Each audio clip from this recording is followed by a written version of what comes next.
আজকে আমাদের মেয়েদের কোনো নিরাপত্তা নেই। আমরা কোথাও বের হলে আমাদের মানসিক অশান্তি নিয়ে বের হতে হচ্ছে। এই মানসিক অশান্তির দায় কে নেবে?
ধর্ষকের ফাঁসি চাই, ধর্ষকের ফাঁসি চাই। আমার স্বাধীন বাংলায় ধর্ষকের ঠাঁই নাই, আমার সোনার বাংলায় ধর্ষকের ঠাঁই নাই। ফাঁসি ফাঁসি চাই, ধর্ষকের ফাঁসি চাই। আসিয়া আসিয়া আসিয়া আসিয়া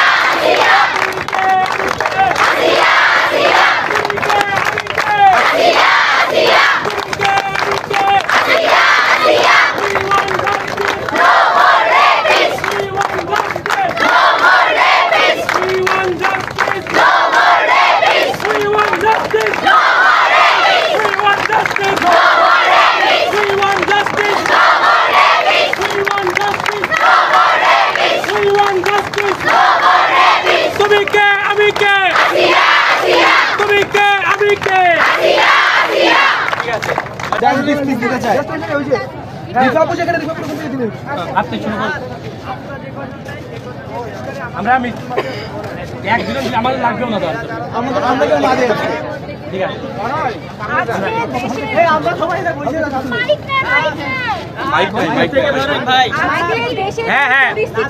আমি সকল সুনাগরিককে আহ্বান জানাচ্ছি, সবাই যেন এসে এই আন্দোলনের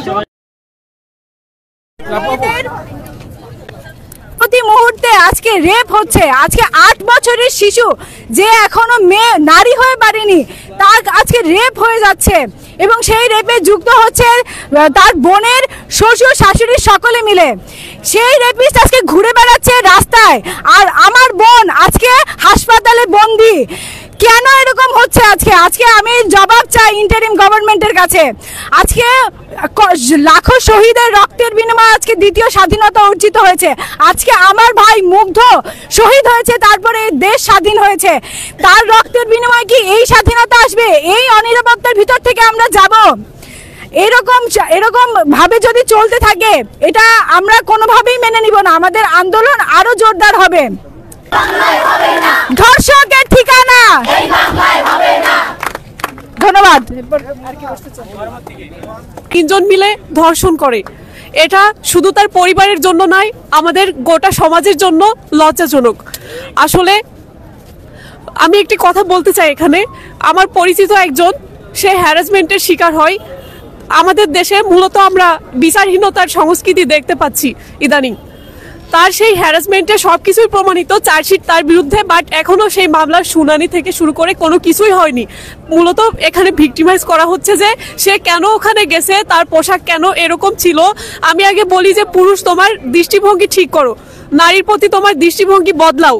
আসলে এক নারী শিশু কেউই কর্মসংস্থান, পরিবার, শিক্ষা প্রতিষ্ঠান কোথাও সে সেফ না। আমরা চাই সমাজ বদলাক। আমরা আজকে একত্রিত হয়েছি, আমাদের এই আন্দোলন এবং আমাদের এই প্রতিবাদ করে আমরা থেমে যাব না। আমরা চাই এই সমাজটা নারীদের প্রতি তার দৃষ্টিভঙ্গি বদলাক।